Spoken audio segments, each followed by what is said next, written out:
So that 25 was the magic spot. And those cows that were on that ration averaged about 85 pounds of milk, whereas your conventional corn silage exclusive was at 77 pounds. And so that's a pretty big swing. I mean, nearly 8 pounds of milk difference just for having this integrated into the ration.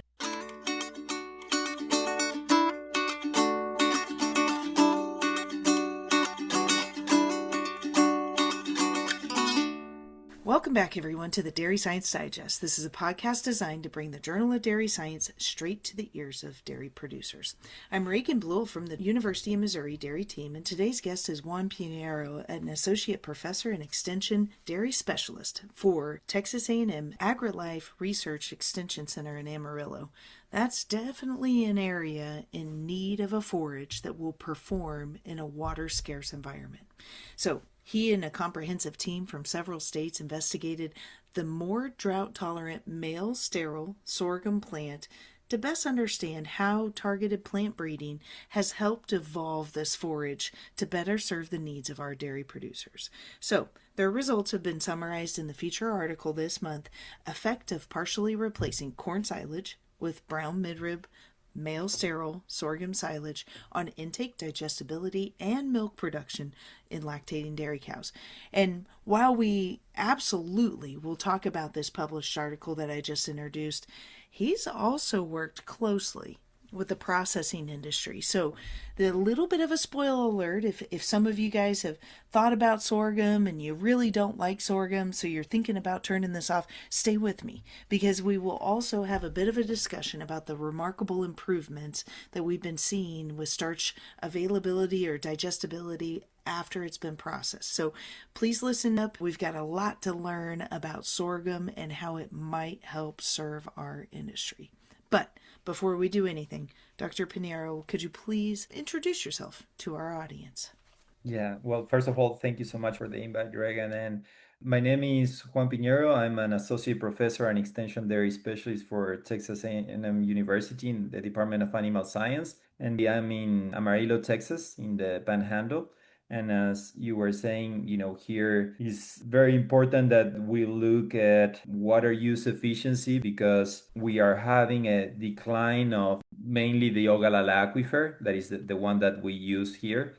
And it's not just Texas Panhandle, right? It's Mm-hmm. also Western Kansas, a little bit of Eastern Colorado, a little bit of Eastern New Mexico. So it's a considerable part of the industry. And that's why we started doing a lot of research with sorghum to find some forage alternatives to corn silage. You bet. Yeah, very relevant topic.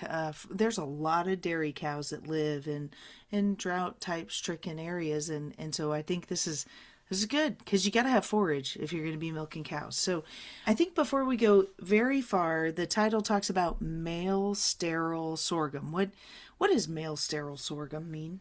Basically, it would be a plant that doesn't have the male part, so it doesn't develop pollen.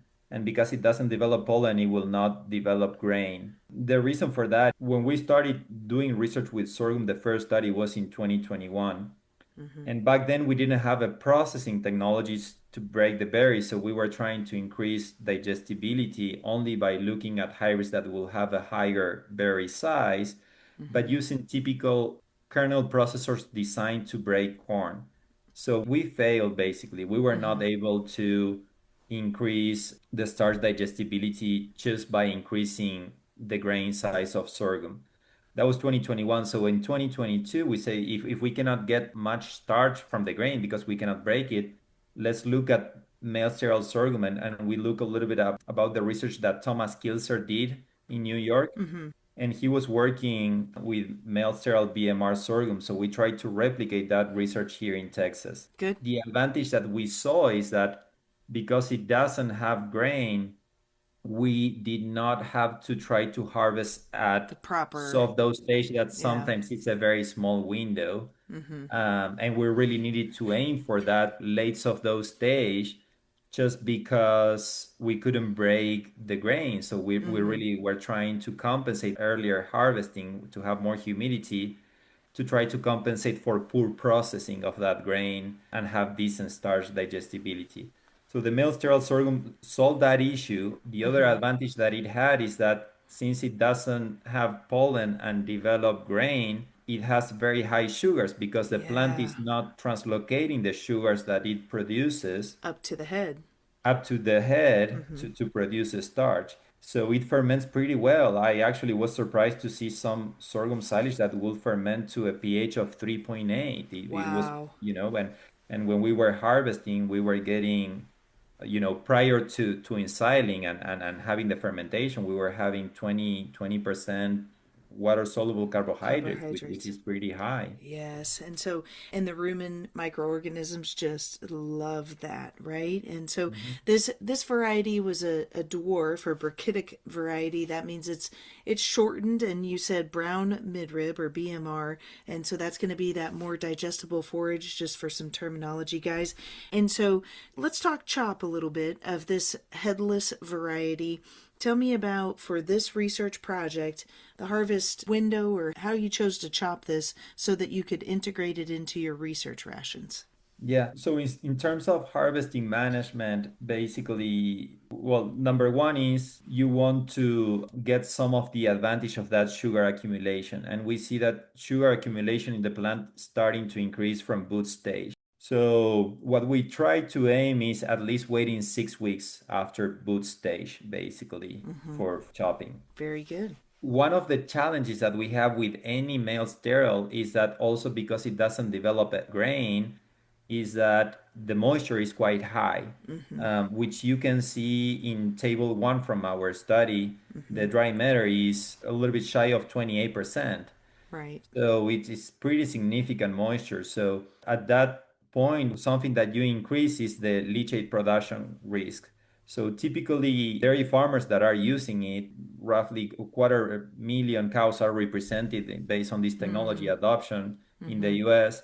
What they do, most of them, is they cut, they wilt Mm-hmm. basically to let it dry, and then they pick it up and then chop it and put it on the silage pile to prevent that risk. Some may take the risk of doing a direct cut and chopping, but Mm-hmm. if they do take that risk, they try to be as close as possible to 30%. So Mm-hmm. they may only do it, when it has 27, 20, at least 28% dry matter, Yep. understanding that they may still have that risk and trying to minimize leachate production risk with other strategies. Yeah, nobody wants a juicy silage pile, right? It's Mhm. just, it's all bad. You're losing your nutrients, you're making a mess. It's just not desirable. So, the purpose of this trial was to try to kind of look at substituting your conventional corn silage with your headless variety, brown midrib, sorghum silage. And you did that at 25%, and then you tried to replace up to half of it. And so talk us through a little bit about your diet composition and what did that look like heading to the cows. Yeah, so very briefly, before we jump into the diet composition, something to understand the changes that we did is understanding the silage. And the first thing is that starch in male cereal sorghum is quite low because there's no grain. So most of the changes that you will see in the diets is that as you start replacing corn silage with male cereal sorghum, you need to bring back that energy with the starch, which means that Right. we had to feed more dry ground corn when we go in replacement rates from 0 to 25 to 50% replacement rates of corn silage with the male cereal sorghum silage, is that we were gradually increasing also dry ground corn. We did adjust also the whole cotton seeds, Mm-hmm. basically to try to keep total NDF similar. So that's why you will see in the control diet that has only corn silage as a source of silage, Mm-hmm. we put more whole cotton seeds to try to bring back, Fiber up. that total NDF and have a good experimental design. Mm-hmm. Oh, that's perfect. And all the cows that were involved in the project, they were fitted with devices to detect activity and rumination, but we didn't see any dietary treatments or treatment over day effect, no linear quadratic effect whatsoever on the rumination regardless of ration, right? That's correct, yes. But we did see a response of intake. Talk to me a little bit about the diet that the cows preferred to eat. Yes, this was actually something that it was quite surprising to us, and Mm-hmm. it was probably one of the biggest challenges to explain in this study because we were expecting to have similar dry matter intake. This difference that we had of 3 kilos, basically, cows Yeah, were eating, guys, 6.5, almost 7 pounds of intake differential yeah. on dry matter basis, right? That's a that's a sizable amount. It is. So for us, that was striking, and it was, being honest, that the hardest part to understand is the limited knowledge that we have three hypotheses, Mm-hmm. and we think it's a combination of the three. One is slightly more fiber digestibility, and this was a numerical difference. It was Mm-hmm. only like 1 or 2 percentage points on NDFD 30, so it will not explain 6 pounds. Mm-mm. Mm-mm. But we thought perhaps a combination of several factors. The second factor is you're changing the starch source. Mm-hmm. Basically, what you have in the control diet, because you have corn silage mostly, you have a starch source that has more moisture. It behaves more like high moisture corn. Mm-hmm. So it would be reasonable to expect that it will have more rumen degradability Mm-hmm. than dry ground corn, which is what the other diets had, right? If you Mm-hmm. go to the other diets, 50%, you will have more dry ground corn that will have less rumen degradability, and more of that starch will be degraded in the intestine. Mm-hmm. Why is this important? Because there's a theory called hepatic oxidation theory from Mike Allen, Michigan State University. Mm-hmm. It's about the oxidation of fuels, and one of those fuels, produced in the rumen is propionate that then goes to Mm-hmm. the liver. So if you have basically something that is very fermentable, like high moisture corn, Corn. Mm-hmm. then it could limit intake. We did not have high moisture corn here, but the control diet has, More moisture. Yeah. more, yeah, it has corn silage, and the Mm-hmm. starch in that corn silage we think will behave like that, Hmm. especially because this was fermented for a long time, this pile. Right. It was at least 6 months. It was either 6 or 9 months that it was fermented. So if that corn silage is well processed Mm-hmm. and fermented for a long time, that's what we believe that is another factor where it decreases intake. The last one, and just like any studies have limitation, ours, also had limitation, is that this study, we have the sorghum silage at the farm, and the corn silage will come every 3 days from another farm. Mm. So we did a study in spring, so it will not heat that much, that silage, Mm-hmm. but it will be lukewarm. Mm-hmm. So we did not know if that could be affecting and decreasing intake. So Yeah. I think it's probably a combination of the three. Maybe so. To date, we still don't know exactly why we saw such a big difference in intake. Sure. And as soon as I saw that and thinking through the potential fiber differences and how they would perform differently in the rumen, my first eye actually went to fat. And I thought it's noteworthy that your fat composition didn't change among diet, but your milk yield definitely did. So let's talk a little bit about which ration did the girls milk the hardest on. So it was numerically 25%, and this was significantly different from the control, but it not differ from the 50%. But the absolute highest was the 25%. And we did have linear and quadratic effects here. And if we look at, let's say, energy corrected milk, you see that there's a quadratic effect. We believe that for this study, 25% may be the sweet spot. Mm-hmm. And I think it's important to reiterate, so that 25 was the magic spot, and those cows that were on that ration averaged about 85 pounds of milk, whereas your conventional corn silage exclusive was at 77 pounds.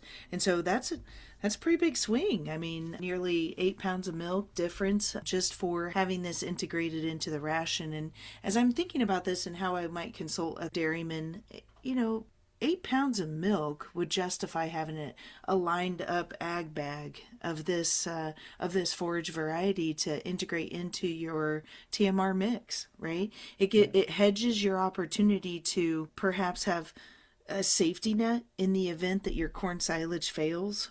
You would have that second round of more drought resistant forages, but even if everything works perfectly, you still see a 7.5 pound gain in production just by integrating it into your mix at 25%. So to Yeah. me, this is really sounding like a win-win-win, both on the insurance side and the production side, if everything's good anyway. What do you think? I completely agree. And if you allow me to expand with one idea, is our initial hypothesis was that basically there would be no differences. So the statistical analysis was going to be for bioequivalence. Actually, we did that first statistical analysis. Uh-huh.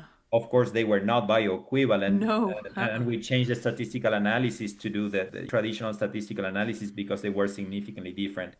But the reason for that is even at a bioequivalence, so if the meal production will have been, very similar, it's already a win because Mm-hmm. when you think about the cost of sorghum, Production. production Mm-hmm. compared to that are almost half compared to corn production, Mm-hmm. it's a big win. The other way I think about this is when you diversify your forage production, you diversify risks. Yes. So you minimize risk. Mm-hmm. So it's also something that really helps you with your forage production systems, with your rotations. Even if it would have been bioequivalent, I think it would have been a huge Still win. be still be a win. Yeah. As you're working with producers that are utilizing sorghum in their rations, in their rotation, how are they managing field rotation? What's the order? Because I wonder, as late as you plant it, couldn't you double crop it and put wheat and then sorghum?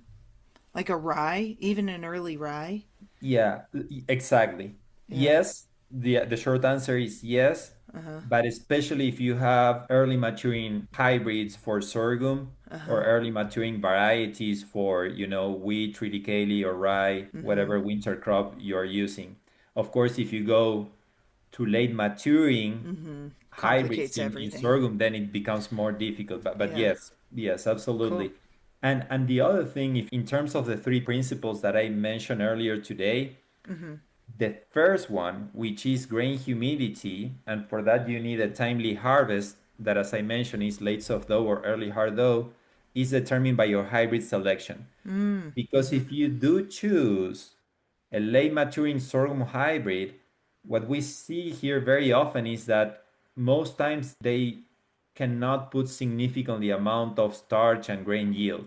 They Mm-hmm. just don't have the time. Mm-hmm. It gets cold. So what ends up happening, Reagan, is that you end up with a plant that is too tall, maybe 8 feet tall or Mm. even taller. Mm-hmm.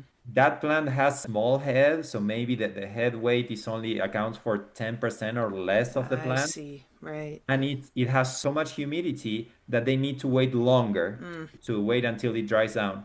And what that implies is that waiting longer, they harvest at physiological maturity. And And that's guess no what good. happened with No starch good. digestibility? No good. No good. No No good. good. Yeah.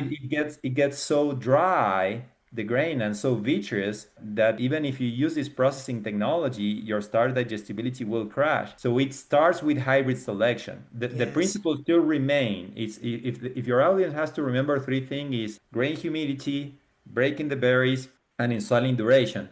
But for grain humidity at harvest, it starts with hybrid selection. Mm-hmm. And early to mid maturing hybrids tends to be Highest performing. the best ones for this technology and the ones that will give you a high grain yield because it lets you manage the crop much more easily. That's where the technology shines, and Yeah. that's where you get the most out of it. Wow.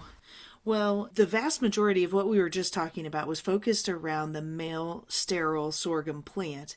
But we all, as an industry, still have a little bit of interest, or maybe a lot of interest, in how sorghum could possibly replace corn silage or add to your corn silage inventory to improve the total tonnage available for your forage needs. To do that, though, we really need that little nugget, that little BB of starch to be fully available to the rumen. So, talk to us a little bit about some of the work that you did that was recently featured in the 2025 Journal of Dairy Science Communications about the processing of the berry and where that technology is advanced. Yeah, thank you so much for the question. There's a new technology that improved one of the biggest issues that we had with male fertile sorghum or a seed producing sorghum hybrid, Mm-hmm. which is a technology that finally is letting us break almost all of it, or at least the vast majority of the sorghum berries.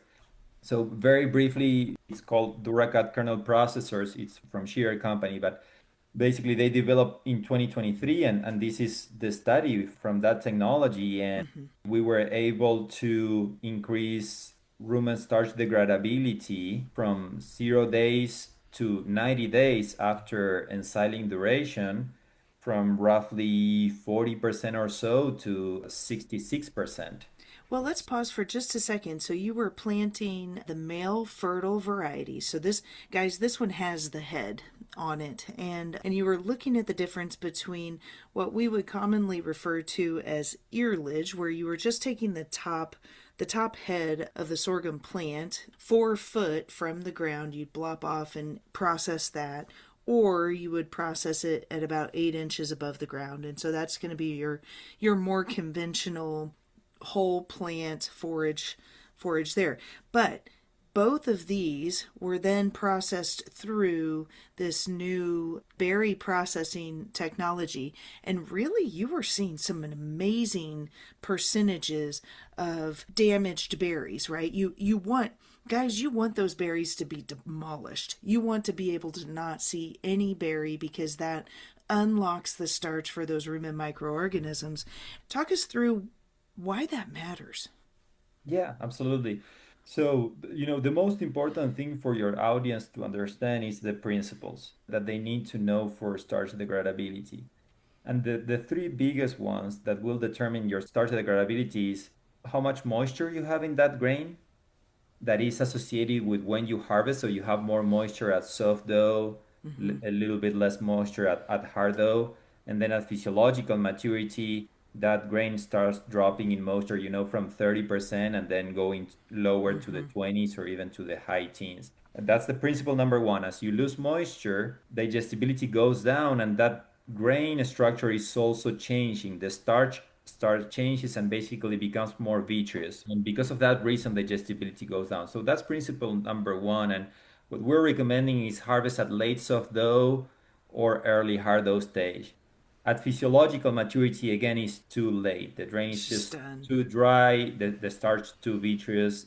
Even with this processing technology, starch digestibility will decrease significantly. Mm-hmm. Principles number two and three is what we can see clearly in this study.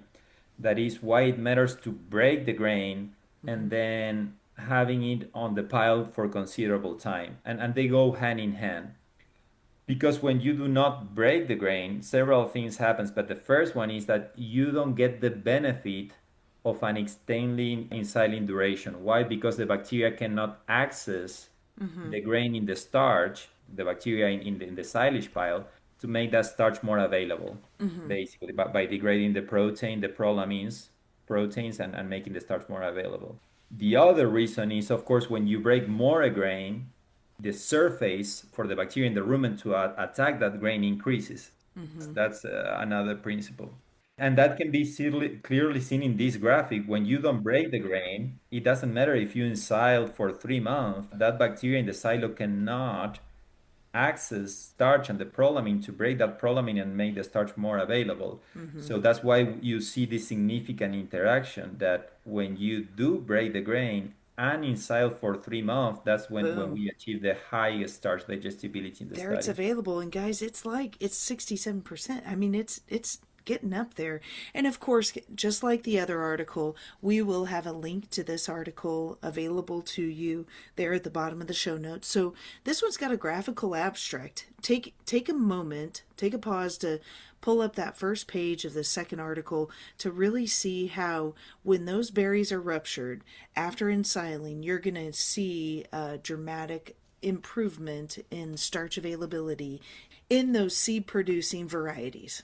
So, talk to me a little bit about, do you get improved berry processing when you're just doing the headlage or the what we would call earlage version of the sorghum, or do you get better berry processing with the whole So it plant? was three treatments. Basically, it was cutting 8 inches from the soil, so 20 centimeters, or 4 feet from the soil. When you cut 4 feet is what I was telling you before, that you get mostly the heads. So with sorghum, Mm-hmm. we call this headlage. You may have heard with corn earlage. perhaps over there being fed, right? For the Yes. low cut high, we use the kernel processors, or we also did without kernel processors. Now the kernel processors are specially designed to maximize sorghum berry processing. It's not any kernel processor. It's not something that you will use with corn. It's something much more aggressive. This is a study from 2023. These kernel processors, they obtained the patent. It's Duracat, the name of the kernel processors. They are from Sheeter Company. It's a company that has 70% of the market. The high cut height, we use the kernel processors. We did not do it without the kernel processors. Sure. To Right. What? Why would you? Right. Yeah, I mean, if you're getting the Yeah. grain, you will not, You got to do you it. got to Yeah. break them. Yeah. The other one, we also ensile for 0 days. So basically, Right out of the field, yeah, grain freshly chopped. chopped and frozen samples. And 90 days, we ensile in vacuum seal bag. And this is the most important thing, and I think it's quite interesting. The first one is that everybody talks about increasing ensiling duration for sorghum to increase starch digestibility. And that is true, but what we saw is that you only get that benefit from 0 to 3 months if you break the berry. If you pay attention to these two bars, this is the low cut, so 8 inches from the soil and no kernel processors. So even if you install for 90 days, the Yes. room and starch degradability after 7 hours did not change significantly. Right. Equal to the same as the, Exactly. yeah, as the 0 day. Got it. But Interesting. when you do break it, you do get the benefit. And you can see that this in the other two treatments. So the low cut plus kernel processor, at 0 days, you already see an increase, a numerical increase at least, in starch digestibility. But that increase is much more at 3 months. A biological explanation for this is if you have the grind that is intact, the bacteria in the silage pile cannot get inside. Penetrated. Exactly. Get to the starch and degrade the protein that is surrounding the starch, the prolamine protein, to make that starch more available. Whereas when you break it, you can. So we call this an interaction, basically. It's a significant interaction between the two treatments. Two questions that have been asked is, well, number one, if the high cut improved the kernel processing. The answer for that is yes, but if it did not improve the starch degradability compared to the low cuts, 66%, and this one is 67%. Same. Same. Yeah. So they are basically the same. So was it worth it? No. I mean, you will leave a Right. lot of biomass, and we Right. counted the intact berries, and here we have like 1.5% of intact berries with a low cut. Here we have 0%. So you may Oh, wow. perhaps slightly increase the processing, but Right. it's so minimal that it didn't make sense. Bottom line for starch degradability is the processing number one combined with ensiling storage duration. Those two go hand in hand because the Sure. processing lets the bacteria in the silage pile access to the starch and make it more available. And the Sure. third one that is super important is grain humidity. And that is associated with if you harvest at soft dough, that you have more humidity. Then at hard dough, it decreases a little bit. And Yeah. then at physiological maturity, it decreases a lot, starch Yeah. digestibility, It's because the grain gets no good. drier, but the starch also gets more vitreous. And we have other Yes. data sets from 10 dairies, and we have sorghum harvest in those 10 dairies at different times. And we see that decrease at physiological maturity, it really goes down. It's just nailed. Yeah. It's hardly even heifer feed, right? You simply just lose a lot of starch digestibility. Say, if we can be soft dough perhaps between, 60 and 90%, hard dough may be very close, especially if it is early hard dough that is, pretty close to late soft dough. That is what we do anyways, because no one is doing early soft dough. They are doing Correct. late soft Right. dough or early hard dough.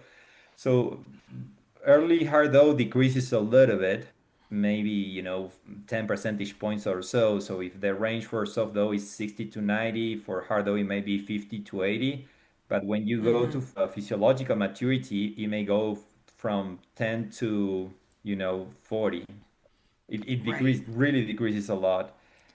Yeah, huge difference. The recommendation based on the data set that we have is shoot for, late soft dough or early hard dough. That's the sweet spot. If you go to Yes. early soft dough, the plant is sometimes too wet. Well, you can get Clostridia. You can get butyric acid production, of course, associated with the Clostridia. And three, you can get leachate production.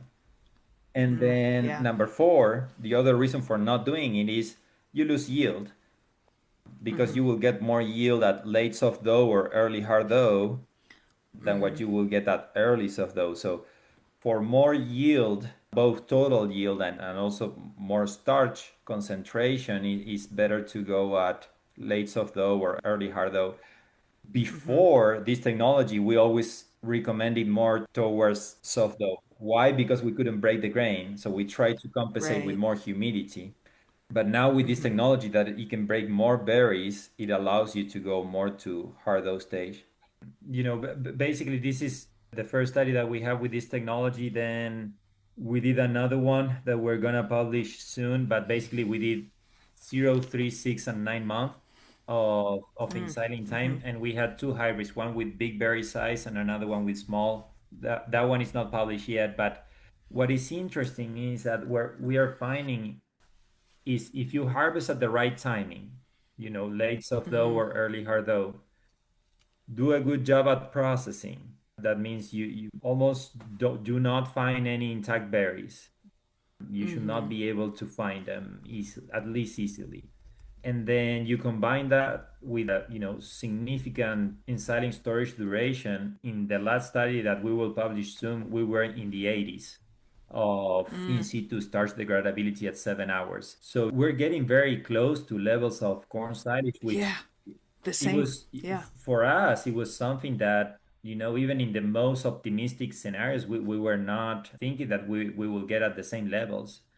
So that's Right. what I'm trying to say. I know sorghum is more complicated than corn, there's no question about it. But if people understand the principles of Then you can work started through. Yeah. degradability, you can put sorghum at an advantage and it can reach, very similar levels Sure. to corn starch Right. digestibility.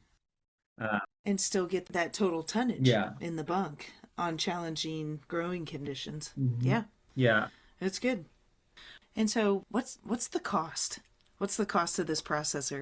Does the improved starch availability justify the cost of the I processor? have heard different costs basically, right? And I think with this technology, there's like a market discovery at the beginning. And I have seen, at as little as 50 cents to $1 more per ton that they will charge on the low end, that they will charge compared to processing for corn silage, and perhaps as much as $2 more or so. But for the most part, the ones that I have been hearing the custom harvesters doing the most, they are charging on average $1.50 more per ton. Okay. So let's say if they are charging $11 for chopping corn silage for whole plant corn silage and using processors, if they are charging $11 a ton, this will be 12 and a half that they will be charging more or less. Sure. My favorite question that I always ask every author is what would you like boots on the ground dairymen to know from all of this discussion, if you were to distill it Yeah. down? Basically, I see two paths. If you do have access to a processing technology that will let you break most of the grain, I will choose early or early mid-maturing sorghum hybrid with very high grain yield, which will allow you in most cases to harvest at late soft dough and or early hard dough stage, and then inside for considerable time, at least 3 months, but for some hybrids it's better if you could wait until 6 months, and you will have very good starch degradability. The other path, if you do not have access to this technology or your custom harvesters don't have access and you don't want to deal with grain, then you have the other option that is using male sterile sorghum and of course considering BMR male sterile sorghum to try to have very high fiber digestibility. Juan, this has been a great discussion, and I thank you so much for your time and your willingness to share this deep dive into sorghum and how it's changed and some of the amendments on this plant's breeding, but then also our processing, so that we know how to utilize this forage to its maximum capacity, whether it's weather related or your choice to position your operation to be more drought tolerant. I applaud each and every one of these listeners in today taking time to better understand how the sorghum might fit into your operation. And very timely, right before this rainy spring season might hit. So I've really enjoyed our conversation and discussion. I've learned a lot from our conversation, and this has been the February edition of the Dairy Science Digest, which is, of course, a monthly podcast project designed to bring the Journal of Dairy Science straight to your ears. We highlight peer-reviewed research articles actively in press because it's sound science to base your management decisions around, and it's provided to you by your University of Missouri Dairy team. So please be sure to like, share, and subscribe to get future editions straight to your cell phone. This is Reagan Blewell with the Dairy Science Digest, and I hope you have a great day.